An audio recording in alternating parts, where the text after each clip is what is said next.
여러분, 나만 장군이 엘리사를 만나기 전에 그가 가지고 있는 생각의 틀이 있었습니다. 그래서 나만의 모습을 어떻게 보느냐 하면 세상의 모습으로 보는 거예요. 세상의 모습이었다. 근데 나만의 모습 속에는 그는 위대했던 장군이었고 힘이 있었고 여러 가지 능력을 가지고 있는 사람이었지만 그에게는 아픔이 있었죠.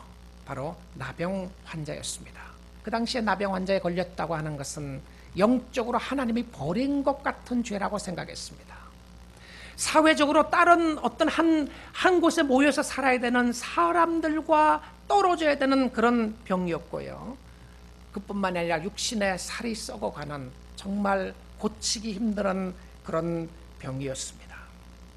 그 상황 속에서 하나님께서 어떻게 나만을 어루만지셨는가라고 하는 역사를 보여주는 것은 세상 사람들이 어떻게 하나님께로 돌아오는가를 보여주는 말씀이었습니다.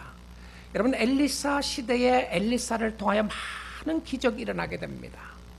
죽은 자를 살리는 기적이 엘리사를 통해서 일어나게 되고요. 하늘 문이 열려서 천국을 바라볼 수 있는 하늘의 군대를 보았던 사람이 엘리사였습니다. 그런데 예수님이 엘리사에 대한 이야기를 한 번 하신 적이 있습니다. 그것도 예수님이 설교를 하시는 가운데 하셨는데 그 설교도 예수님의 공생애의 첫 설교를 하셨어요. 여러분, 첫 번째 예수님이 설교를 어디에서 하신 설교인지 압니까? 바로 나사렛 회당에서 하셨습니다. 나사렛은 예수님이 자랐던 곳이었고요. 나사렛 회당에서 예수님이 복음을 증거하고 말씀을 전하니까 사람들이 예수를 믿지 않았어요. 그러니까 예수님이 이런 이야기를 했습니다. 선지자 엘리사 때에 이스라엘에 많은 나병 환자가 있었는데 이스라엘 사람들은 한 사람도 깨끗함 받지 못했고 이방 사람이었던 수리아 사람 나만 한 사람뿐이었다는 이야기를 했어요. 그 설교 첫 시간에 그 말을 언급했는데 설교가 끝났는지 안 났는지 정확하게는 알지 못하지만 그 설교를 하고 난 이후에 반응이 어땠는지 압니까? 나사렛에 있었던 사람들은 이렇게 반응을 했어요. 예수님이 그 소식을 듣자마자, 그 이야기를 듣자마자 28절에 이렇게 이야기를 합니다. 회당에 있는 자들이 그것을 듣고 다 크게 화가 났어. 예수님의 설교를 듣자마자 그 설교에 분노가 터지기 시작했어요. 하나님이 자기의 백성들은 버렸고 깨끗함 받지 않았고 이방 사람이었던 나만이 깨끗함을 받았다는 소식을 듣고 그들이 분노했어요. 분노가 일어나서 어떻게 했는지 압니까? 예수님을 끌고 나갔어요. 예수님이 끌고 가서 어디로 갔느냐면 동네 바깥으로 내어 쫓고요. 그것 갖고도 분노가 풀리지 않았어요. 그리고는 그 동네에 건설된 산 낭떠러지까지 끌고 가서 밀쳐 떨치고자 하되 예수님은 낭떠러지에 그냥 밀어버리려고 했어요. 그랬는데 성경은 그들 가운데 예수님이 지나서 가셨다라고, 피해 가셨다라고 그렇게 기록되고 있습니다. 그러면 나만의 이야기는 단순히 어떤 한 기적의 역사만이 아니라고 하는 것을 우리는 알게 됩니다. 나만의 역사의 이야기는 어떤 병이 낫느냐가 하는 것이 아니라는 것을 알게 됩니다. 나만의 병이 낫다고 하는 것은 이것은 이방 사람들이, 주님을 알지 못했던 이방 사람들이 어떻게 주님 앞으로 돌아오게 되었는가, 어떻게 구원의 역사가 일어나게 되었는가를 보여주는 좋은 말씀이라고 우리는 생각할 수 있는 것입니다. 그럼 나만은 세상 사람의 대표였어요. 믿지 않는 사람의 대표였고요. 저와 여러분의 모습을 보여주는 것이었습니다. 그런데 나만 장군이 엘리사를 만나기 전에 가졌던 생각의 틀이 있어요. 여러분, 예수 믿지 않는 사람들을 우리가 그레이셔스하게 대해야 됩니다. 은혜롭게 대해야 돼요. 당신은 왜 그것도 안 믿느냐? 자꾸 정죄하면요, 그 사람 안 믿습니다. 왜 그러냐면 예수 믿지 않는 사람들에게는 나름대로 자기가 생각하는 틀을 가지고 있어요. 그리고 자기가 생각하고 있는 틀이 옳다고 생각합니다. 자, 나만이 가졌던 자신의 고정관념이 있었어요. 나름대로 가졌는 그 고정관념은요, 세상에서 열심히 살았던 사람입니다.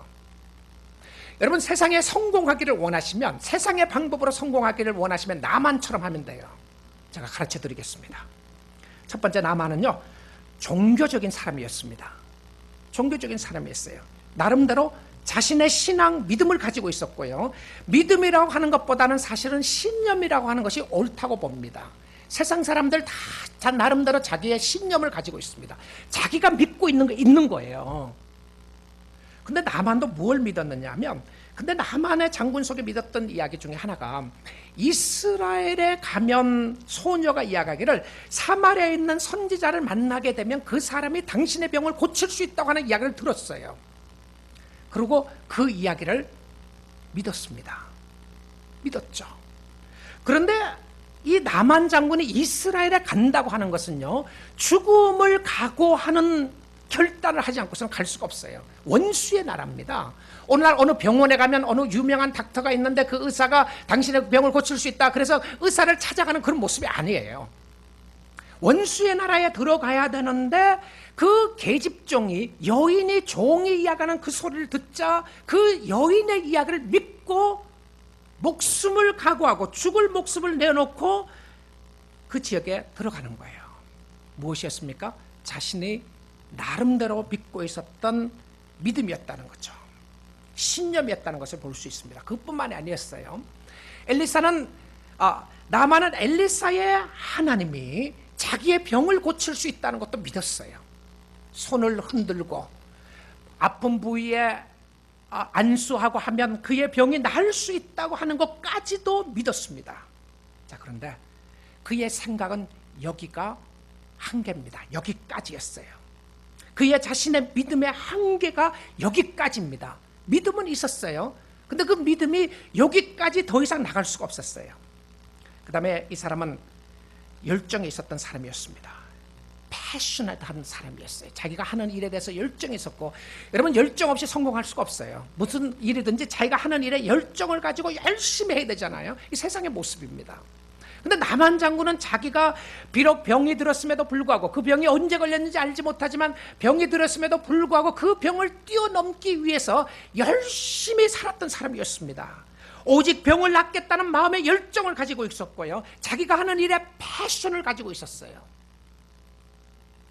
세 번째 그가 하는 모습이 무엇이었냐면 준비입니다. 그는 철저하게 준비하는 사람이었어요. 세상적인 방법으로 철저히 준비를 하는데요, 왕에게 가기 전에, 이스라엘 왕에게 가기 전에 자기 나라의 왕의 편지를 가지고 갔습니다. 그리고 이스라엘 왕에게 먼저 가서 자기 자신을 보고했어요. 그리고는 자기가 할 수 있는 최선의 방법을 다합니다. 은과 금과 의복을 준비해서 갔습니다. 지난 시간에 보았지만 그 가치가 300만 불이나 되는 엄청난, 오늘날로 하면 그런 가치가 있는 물품들을 준비하고 갔어요. 그 다 주겠다고 생각하고 간 겁니다. 여러분 어떻습니까?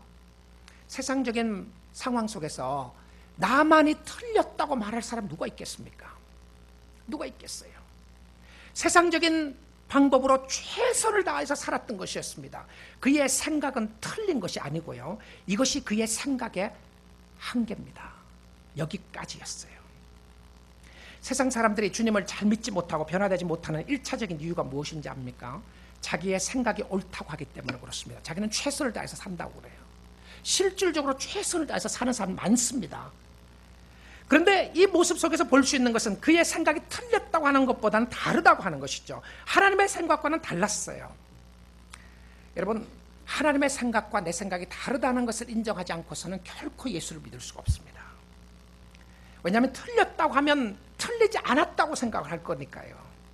근데 이 하나님의 역사가 있을 때는 어디에 도전을 주느냐 하면 생각에 도전을 줘요. 생각에 도전을 줍니다. 지금까지 믿었던 사람을 통해서 낙심한다거나요, 절망하게 되는 일이 일어나게 되고요, 내 방법이 옳다고 생각을 하는데 사업이 망할 수도 있고요, 내 방법대로 이렇게 살면 될 것이라고 생각하는데 부부관계, 아내와 남편 관계에서 자녀들 관계에 어려움이 있을 수도 있고요. 근데 그런 어려움이 있을 때에 내가 이 부분에 있어서는 가장 자신 있다고 생각했는데 그 부분에 하나님이 도전을 하실 때가 있어요. 근데 그 도전을 하실 때에 어떻게 하느냐가 굉장히 중요합니다. 여러분, 최선을 다해서 생각했는데 살았는데 생각대로 되지 않으면 나타나는 반응 중에 하나는 뭐냐면 분노입니다. 분노, 화가 치밀어 오는 거죠. 아니, 나는 이렇게 열심히 했는데 이럴 수가 있느냐. 여러분 생각대로 안 되는 일들이 일어나기 시작하는 거예요. 여러분 생각대로 안 되면 분노가 일어나는 거죠. 그래서 세상 사람들의 마음속에 분노가 있는 것은요, 자기 마음대로 컨트롤 안 돼서 그렇습니다. 자기 뜻대로 안 돼서 분노가 있는 거죠. 사람을 자기 마음대로 컨트롤하려는데 안 되고요, 돈을 가지고 컨트롤하려는데 안 되고요, 또 돈을 가지고 컨트롤했을 때는 괜찮은데 그게 없어지고 떨어지게 되면 어려워지게 되는 것이고요. 이게 세상의 모습이에요. 세상의 모습입니다. 하나님의 생각은 나만의 생각과 달랐습니다. 하나님은 요단강에 가서 7번 씻으면 낫는다고 그렇게 이야기를 했어요. 아주 간단한 생각이었습니다. 누구의 생각을 따를 것인가?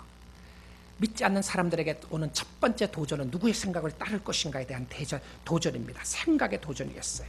근데 구원의 역사가요, 엘리사가 나만이 엘리사의 말을 듣고 요단강에 가서 7번 잠그니 그의 살이 어린아이의 살같이 회복되어 깨끗하게 되었더라. 그 구원의 역사는 하나님의 말씀의 순종이었습니다. 그것이 성경이었고요. 이것은 하나님의 생각을 받아들임으로 순종하는 것인데, 그래서 하나님의 사람은 하나님의 말씀을 따라 사는 사람이었어요. 내 생각이 얼마나, 내 아이디어가 얼마나 기발하냐, 내 아이디어가 얼마나 세상적으로 성공을 했느냐, 이렇게 하니까 되더라, 될 수 있습니다. 왜 그러죠? 세상의 방법과 원리는 세상 속에서 찾아야 되는 거예요. 그래서 세상의 방법과 원리를 통해서 세상에 성공하는 사람들이 있는 겁니다. 이렇게 하니까 성공하더라가 아니라 하나님의 백성들이 물어볼 질문은 바로 이겁니다.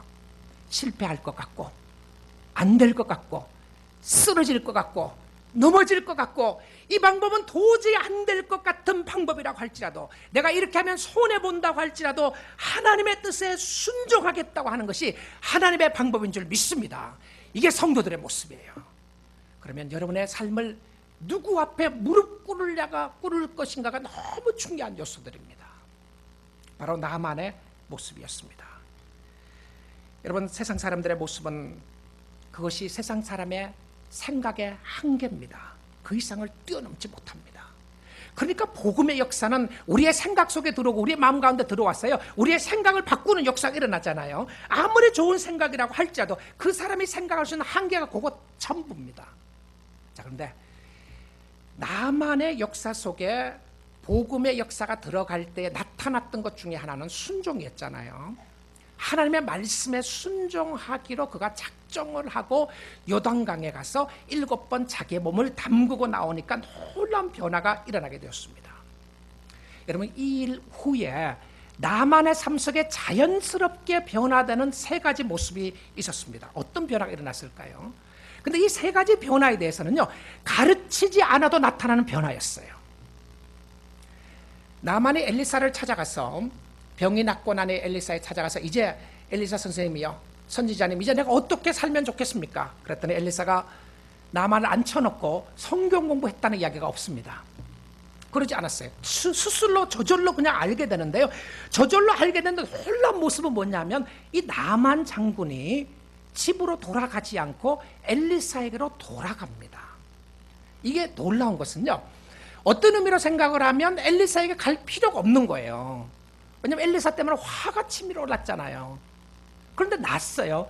여러분, 자연스럽게 이렇게 생각할 수 있을 것 같습니까? 아이, 당연히 가서 엘리사인데 인사를 해야지. 여러분, 당연하다고 생각하는 것이 당연하지 않는 경우들이 많이 있어요. 근데 이 역사가 일어나고 난 이후에, 자기 자신이 깨끗하게 되고 난 이후에 나만 장군에게 있었던 자연스러운 변화 3가지가 일어납니다. 첫 번째는요, 신앙 고백의 변화입니다. 내가 예수를 믿는지 안 믿는지 내가 배우지 않아도, 성경 공부를 하지 않아도 나의 마음속에 반드시 나타나는 변화 중에 하나가 무엇이었냐면 신앙 고백의 변화가 일어나요. 그가 돌아와서 무엇이라고 이야기합니까? 내가 이제 이스라엘 외에는 온 천하에 신이 없는 줄을 아나이다. 유일하신 신을 인정합니다. 여호와 하나님을 인정해 나가요. 그러니까 고백의 변화가 일어났던 것이죠. 예수 믿고 난 이후에 신앙의 고백의 변화가 일어났고요. 2번째 나타나는 변화가 무엇이었냐면 감사의 변화가 일어났습니다. 예수 믿는 사람들에게 자연적으로 나타나는 모습이 감사의 변화였는데요, 나만 장군이 엘리사에게 돌아와서 감사의 표시를 했다고 하는 것은 놀라운 모습으로 보여주는데, 왜냐하면 예수님 당시에도 문둥병자, 나병 환자를 10사람을 한꺼번에 고친 적이 있었습니다. 예수님이요. 근데 몇 사람이 돌아왔나요? 감사한 사람은 한 사람밖에 돌아오지 않았어요. 9사람은 다 각기 집으로 돌아가고, 예수님께 와서 고맙다고 표시를 한 사람은 한 사람밖에 없었습니다. 3번째 변화 역사가 일어나는 것은 무엇이냐면 예배의 변화가 일어나게 됐습니다.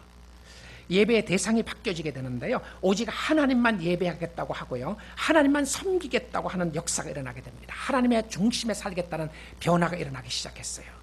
그래서 성도에게서는 예배는 단순히 한 시간 드리는 것이 아니라 하나님을 최고로 인정하는 시간이고요. 최고의 하나님께 최상의 것을 드리는 것이 예배였어요. 예배는 하나님을 경외하는 시간이었습니다.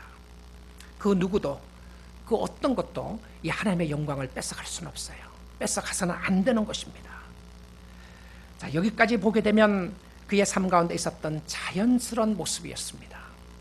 근데 엘리사에게 나만이 찾아갔을 때요, 첫 번째 갔을 때는 엘리사가 나와 보지도 않았어요. 요단강에 가서 7번 목욕을 하라고 하는, 씻으라고 하는 표현을 종을 통해서 시켰습니다. 게하시를 통해서 시켰어요.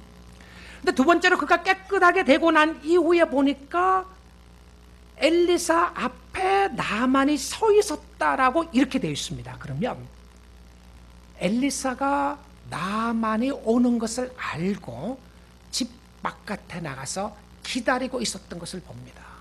이것은 무엇을 이야기해주고 있죠? 우리의 삶 가운데 하나님 앞에 죄 씻음을 받기 전에는요, 하나님의 자녀가 되기 전에는 하나님 앞에 나갈 수가 없어요. 아버지는 누구를 기다렸냐면 탕자를 기다렸습니다. 집을 나갔던 자기의 아들을 기다리셨고요, 자기의 아들을 기다렸던 아버지의 마음을 볼 수가 있는 것입니다. 여러분, 우리의 삶 속에 예수를 만나기 전에는, 하나님을 만나기 전에는 우리의 삶 가운데 죄가 가득해서 하나님을 만날 수가 없고 기도를 해도 들을 수가 없어요. 왜냐하면 죄의 벽이 다 막혀져 있습니다. 하나님과 막혀져 있는 거예요. 죄 씻음 받는 회개의 순종이 없이는 하나님을 만날 수가 없는 모습을 보여주고 있습니다. 그러나 하나님의 자녀라면, 여러분의 삶 속에 이런 변화 역사가 일어난다면 반드시 하나님이 여러분을 붙잡으시고 축복해 주시고 인도해 주실 줄 믿습니다. 자, 근데 나만의 이야기가 여기서 끝나지 않습니다. 여기서 끝나지 않아요. 여기서 끝나는 모습까지 보여주는 것이 이 15절 16절에 이제 나오는데요. 그 다음에 가서 나만의 삶 속에 지속적으로 변화되어야 될 부분들이 있습니다. 다른 이야기를 하면 성화의 부분이에요. 내가 예수를 믿으면서 나의 삶 가운데 지속적으로 변화되어야 될 부분들이 몇 가지가 있게 되는데, 그 지속적인 변화의 첫 번째 요소가 무엇인가? 성경은 하나님의 은혜로 구원을 받은 사람은 여전히 은혜가 필요하다는 것을 보여줍니다. 은혜 받은 사람의 생각 속에도 여전히 변화가 필요하고요, 그 변화의 핵심의 모습은 하나님의 은혜의 모습이에요. 그런데 이 하나님의 은혜 가운데 나아가지 않고서는 우리의 삶이 변화되지 않는, 또 그 한계 속에 빠지게 되는 것을 보게 됩니다. 왜냐하면 우리의 삶은 죄의 습성을 가지고 살아가고 있고 죄의 힘에 노출되어 있습니다. 사단은 우리를 가만두지 않고 늘 괴롭히는 모습들을 보게 됩니다. 여러분, 아무리 좋은 모습과 생각이라고 할지라도 우리의 생각이 틀릴 수 있습니다. I could be wrong. 내가 틀릴 수 있다고 하는 생각만 여러분 마음 가운데 해도요, 신앙생활에 여러분의 관계 속에서 많은 자유함을 줄 겁니다. 이거는 결코 틀리지 않고 이런 방법 외에는 안 된다. 예수를 믿음으로 변화가 일어났음에도 불구하고 여전히 내가 생각하고 있는 고집과 아집을 가지고 있을 수가 있어요. 근데 그 생각이 변하는 모습 가운데 나타나는 것 중에 하나가 무엇이었냐면 하나님의 은혜입니다. 저는 여전히 우리의 심령 가운데 하나님의 은혜가 흐르고 있다는 것이 얼마나 감사한지 모릅니다. 여러분의 심령 속에 하나님은 율법의 잣대를 갖다 대고 오늘 또 여러분에게 율법으로 잣대를 갖다 대면서 이렇게 하라고 요구하시는 게 하시는 것이 아니라 하나님의 은혜로 붙잡아 주시고 은혜로 함께 하시는 그 하나님이 있다는 것을 알 때 하나님께서 여러분의 심령 가운데 주신 놀라운 축복이 있게 되는 줄 믿습니다. 여러분, 아무리 해도 안 되는 것들이 있잖아요. 아무리 노력해도 안 되는 거 있지 않습니까? 발버둥 쳐도 안 되는 거 있지 않아요? 하나님, 이번에는 잘못했습니다, 다시는 그러지 않을게요. 그래도 또 짓는 죄가 있지 않습니까? 여러분, 기도하다가 그런 기도 들은 경우들이 많이 듣게 되지 않습니까? 지난 한 주간 우리가 실패하고 왔습니다. 여러분, 그 마음이 어떤 마음인 것 같아요? 절망의 마음 아니겠어요? 우리 장로님들이 기도하실 때 그런 기도 자주 하시더라고요. 한 주간에 주님 뜻대로 살지 못했고 주님이 원하는 대로 살지 못했는데 오늘 나올 수 있다는 게 얼마나 감사한지. 여러분, 그 어떤 면에서는 실망의 모습이죠. 절망의 모습입니다. 왜냐하면 그것이 우리의 모습이니까요. 그런데 이 하나님의 은혜로 구원받은 백성들이 성화에 있어서 우리의 노력으로 안 되는 것이 있습니다. 성화는 우리의 노력만이 아니에요. 성화는 하나님의 은혜입니다. 이것은 무엇이냐면 내가 노력한다고 하는 부분들이 반드시 필요함에도 불구하고 내가 아무리 발버둥 치고 노력해도 안 되는 부분 앞에 하나님이 원하는 것은 나의 노력과 나의 열정과 나의 힘이 아니라 나 자신을 십자가 앞에 예수 그리스도 앞에 세우는 훈련을 해야 된다고 하는 사실입니다. 주님 앞에 세우세요. 주님 앞에 세우세요. 하나님, 내가 할 수 없습니다. 내가 좌절되고 절망되고 낙심되고 쓰러질 수밖에 없지만 오늘도 주님 앞에 나아갑니다. 주님 앞에 서겠습니다. 우리는 때론 우리의 자신들에게 있는 이런 절망하고 좌절되고 하는 마음을 자신에게 갖다 댈 수도 있습니다. 다른 사람이 구원을 받고 난 이후에 변하지 않는 모습도 있지만 나 자신에게도 변하지 않는 모습 때문에 갈등할 때가 있지 않나요? 율법의 잣대를 가지고 다른 사람을 정죄할 때도 있지만 사실 때론 자기 자신에게도 너무 혹독하게 율법의 잣대를 갖다 대는 때가 있지 않습니까? 봉사를 잘하면 크레딧을 줄 수 있고 그렇지 않으면 뭔가가 하지 않는 것 같은 모습들, 열심히 해도 안 되는 모습들, 죄악과의 싸움 가운데서 이기지 못하는 모습들, 절망의 모습들을 바라볼 때 우리의 심령은 정말 낙심될 때가 있지 않습니까? 그럴 때 주님이 요구하시고 원하시는 것은 다시 하나님 앞에 세우는 모습이었습니다. 우리 아침 시간에 여러분 자신들을 다시 주님 앞에 세우시고 주님은 여러분을 붙잡고 계시고 함께 하시고 축복하시는 그 은혜 가운데 하나님을 바라볼 수 있는 축복이 있기를 주님의 이름으로 축복드립니다. 하나님 앞에 나가십시오. 정죄하지 않으신 하나님,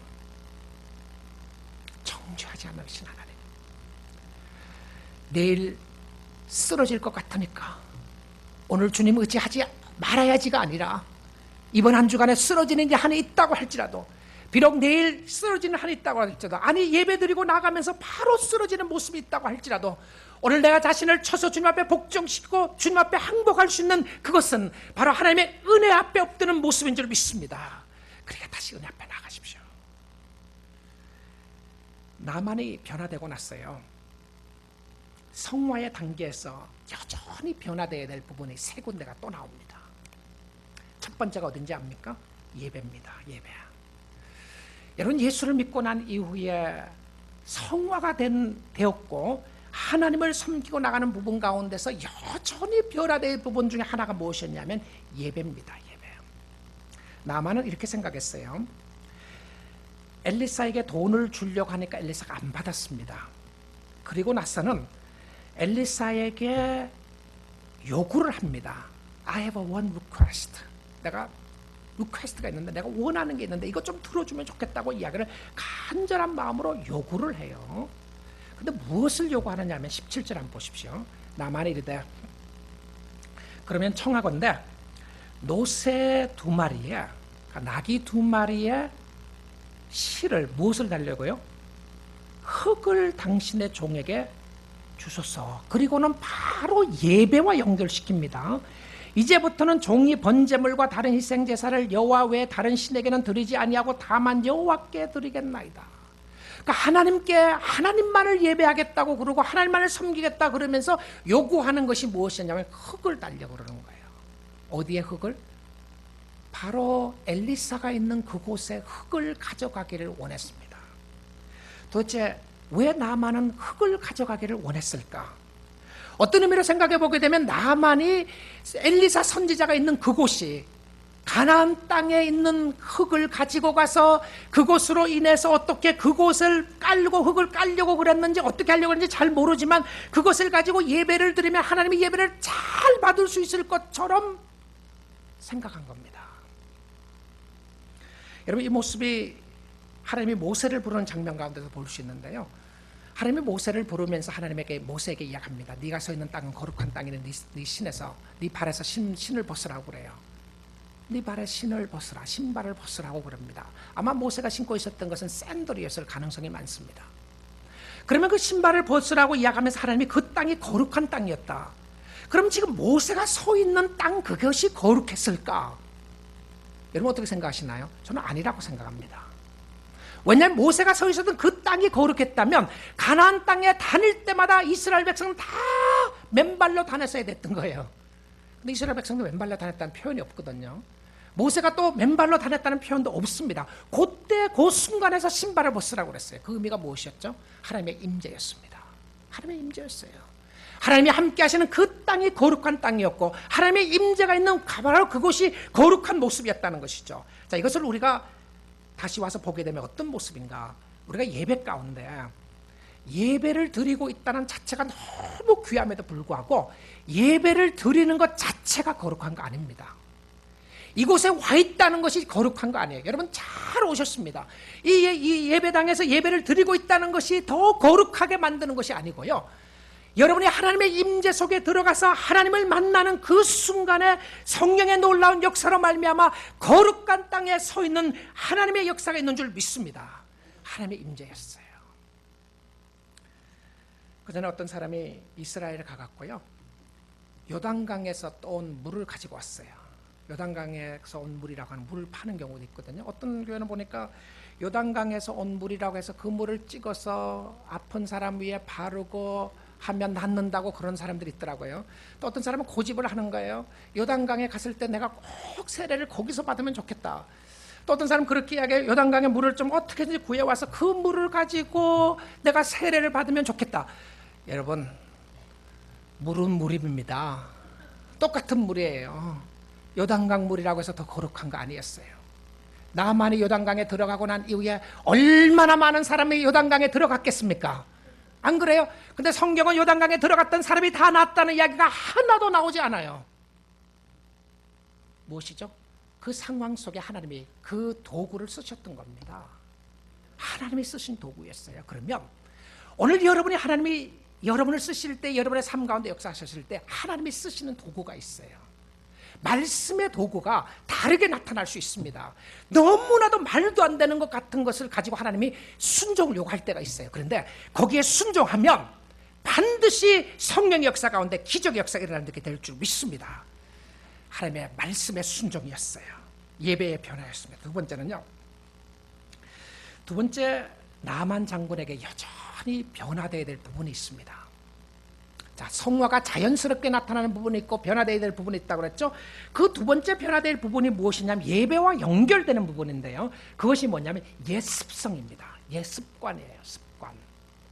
여러분, 우리의 삶 속에 변하지 않는다고 했을 때 잘 변하지 않는 게 뭔지 압니까? 습성이 잘 안 바뀌는 거예요. 옛 습관이 잘 안 바뀌는 겁니다. 옛 방법이 잘 안 바뀌는 거예요. 방법이요. 하나님의 중심에 두고 안 사는 것이 아니라 하나님의 중심을 두고 살면서도 불구하고 잘 안 되는 습성들이 있는 거예요. 그래서 이 습성들을 어떻게 할 것인가가 참 중요한데요. 이 나만 장군은 두 번째 요구를 합니다. 오직 한 가지 일이 있사오니, 자, 흙 달려 그러고 난 이후에 한 가지 더 부탁을 하는 거예요. 18절에 보시면 여호와께서 당신의 종을 용서하기를 원하나이다. 나 좀 이해해주면 좋겠다. 이 용서하다는 표현은 어떤 죄를 지어서 용서라는 표현보다는 좀 이해해주면 좋겠다고 하는 표현입니다. 이해해주면 좋겠어요. 뭘 이해해주느냐 하면 내 주인에게, 내 주인이 누구죠? 나만 주인이 누굽니까? 아람의 왕입니다. 그 아람 나라의 왕이 자기 주인이잖아요. 내 주인께서 림몬의 신당에 들어가. 이 림몬의 신당이 뭐냐면 아시리아에 있는 이방신들을 섬기는 신전이었습니다.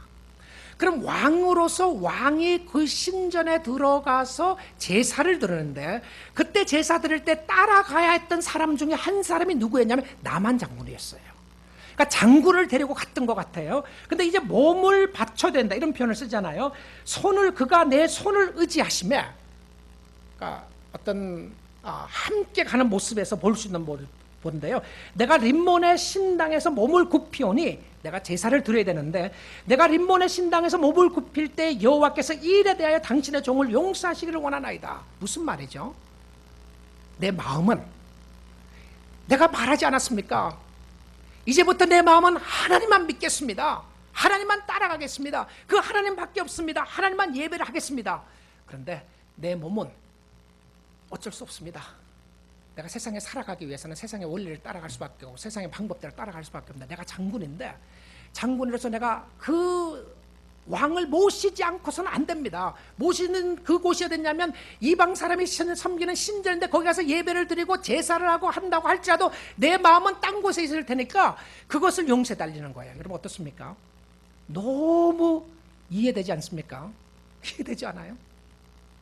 하나님, 세상 살아나가려고 하니까 너무 힘들어요. 내 마음 아시잖아요.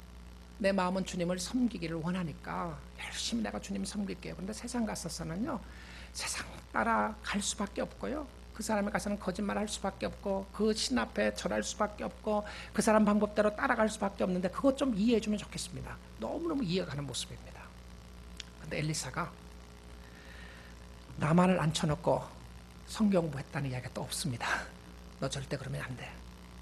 왕이시여, 아니면 장군님, 절대 그러시면 안 됩니다. 하나님만을 섬겨야죠. 하나님만을 섬기지 않고 어떻게 글을 읽을 수 있습니까? 그런 말 안 하고요, 엘리사가 뭐라 그러냐면 Go in peace.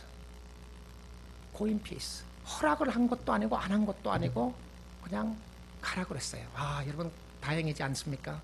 이야, 고맙다. 그러면 내가 세상에 가서 마음대로 살아야 되는구나. 혹시 이렇게 적용할 사람이 있을지도 모르겠어요.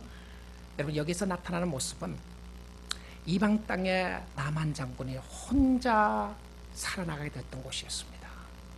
거기는 교회가 있었던 것도 아니고 성전이 있었던 곳이 아니었고요, 그렇다고 해서 그것을 인정한 것도 아니고 아닌 것도 아니고 그냥 두십니다. 어떤 경우에 이럴 때가 있어요. 이 말은 무슨 의미냐면, 우리가 세상을 살아나가는 동안에 세상의 원리 가운데 빠져나갈 때가 있습니다. 그래도 세상에서 넘어지고 세상 살다 보니까 쓰러지고 넘어지고 하는 일 있다고 할지라도, 때론 하나님이 그것 때문에 여러분을 정죄하거나 여러분을 버리지 않는다는 사실입니다. 이거는 세상하고 컴프로마이즈 하라는 의미가 아닙니다. 세상대로 살아나가는 의미가 아니라 하나님의 자녀가 되었던 사람들에게 나타나는 세상으로 통해서 오는 갈등과 아픔을 이야기하는 거예요. 오늘날 이 모습을 우리의 삶 속에 적용한다면 조금 다른 모습일 것 같아요. 우리 교회라는 단체가 있잖아요. 그런 모습이 있잖아요. 교회 와서 예배드리고. 그럼에도 불구하고 우리가 세상에 나가서 쓰러질 수밖에 없는 모습들이 있습니다. 근데 우리가 세상에서 쓰러지고 넘어지고 했다고 할지라도 그것 때문에 우리를 버리시는 하나님이 아니라 우리를 받아주시고 우리를 붙잡아 주시고 다시 일어설 수 있는 역사를 보여주시는 것은 바로 하나님의 은혜의 역사인 줄 믿습니다. 은혜의 역사였어요. 그 다음에 세 번째로 끊임없이 변화되어야 될 부분 중에 하나가 무엇이냐면 보답심리입니다. 보답심리. 여러분, 감사라는 것은 너무 좋은 것이었어요. 감사를 표현하는 것도 너무 좋았고요, 우리가 하나님을 섬기기 위해 있어서 보답심리로 섬기는 부분은 아닙니다. 하나님, 내가 주님이 나에게 이렇게 해주셨으니까, 구원을 베풀어 주셨으니까 내가 그 은혜를 갚는 의미로 섬기는 것은 좋지 않아요. 그러면 봉사하다가 반드시 하나님 앞에 보답심리로 섬기게 되면 하나님에 대해서 따지게 되는 역사가 있게 됩니다. 하나님, 그럴 수 있습니까?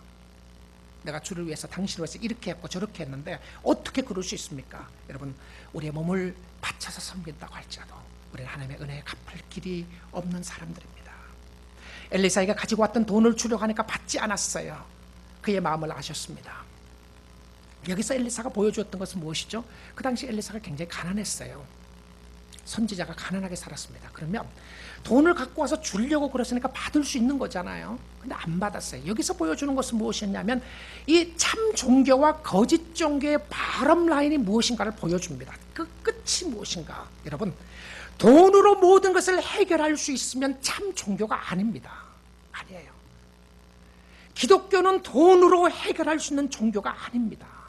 세상의 힘은 돈으로 안 되는 것 없다고 이야기합니다. 그 세상의 힘입니다. 그렇습니다.